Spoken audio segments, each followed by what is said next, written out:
No a teraz už prvá futbalová liga, začneme v Bratislave. Lokomotíva v bielých dresoch, hoci zaostala za svojimi výkonmi z posledného obdobia, mala na tehelnom poli dosť príležitostí. Túto nevyužil dorastenecký reprezentant Miškov. Domáci sa snažili, bojovali, ale zraneného Masného nedokázal nik nahradiť. Aj tie najvyloženejšie šance spálili. To bol Víger. V 63. minúte obrana Slovana urobila chybu, Miškov sa dostal až pred brankára Tulisa a odrazenú loptu poslal do siete Lovacký. O niekoľko minút mohli domáci aspoň vyrovnať, ale ani skúsený švehlík nedal. Slovan Lokomotíva 0-1. V Trnave sa domáci tešili už v 4. minúte, keď Gašparíkov center presne usmernil Martinák. No a po štvrťhodine hry bolo o prehre nováčika z Petržalky prakticky rozhodnuté. Po rýchlej akcii dal Gašparík druhý gól. Hneď po prestávke mohli Trnavčania zvýšiť, ale nedokázali využiť ani takéto šance. A to je dôvod, prečo majú v súťaži problémy.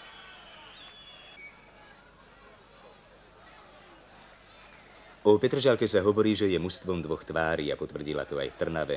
Prehrala 0-2 a vonku zatiaľ nedala ani jediný gól. Plastika Nitra celá v tmavom stretnutí s Banskou Bystricou, podobne ako s Interom, strelila gól už v 4. minúte. Obrana vojakov zaváhala, čo využil Miškolci. 1-0. Ale to bolo z veľkej prevahy domácich v prvom polčase všetko, hoci to pred bránou Micháleka zaváňalo.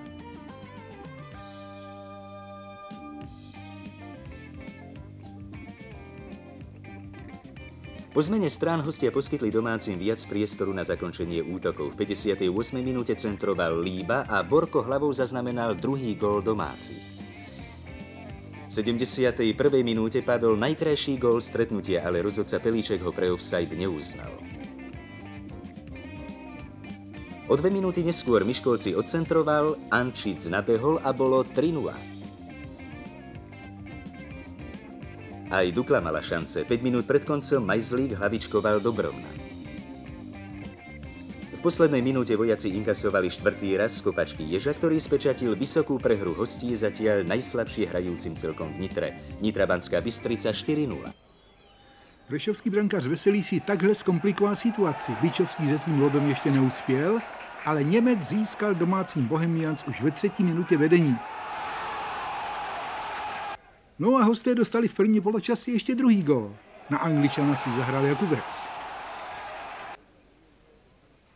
Po přestávce se objevilo na listině ligových střelců nové jméno.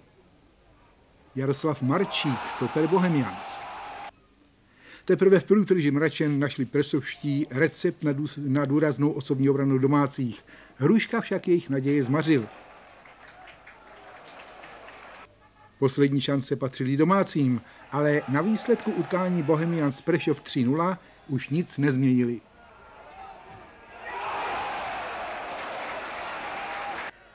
Po 2 porážkách hrála Zbrojovka o únik ze spodní části tabulky s obávaným tradičním soupeřem Slavií, která hrála v netradičních modrých dresech a bílých trenýrkách a netradičně i před poloprázdným hledištěm.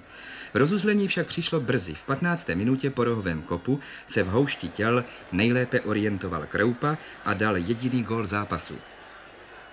Ten vpravdě hokejový závar stojí ještě za jeden záběr. Dost kuriózní gól, že ano. V utkání nechyběly další šance, ale Jarušek, Hruška, Kroupa a z druhé strany dvakrát Hotový a také Pauřík už neskorovali. Takže zaslouženě Zbrojovka Slavia 1-0. Po 9. kole vymenila Ostrava na čele tabuľky Pražskú Duklu, ktorá v posledných 2 kolách prehrala. Obe mužstvá majú rovnaký počet bodov, ale Baník o 3 góly lepšie skóre.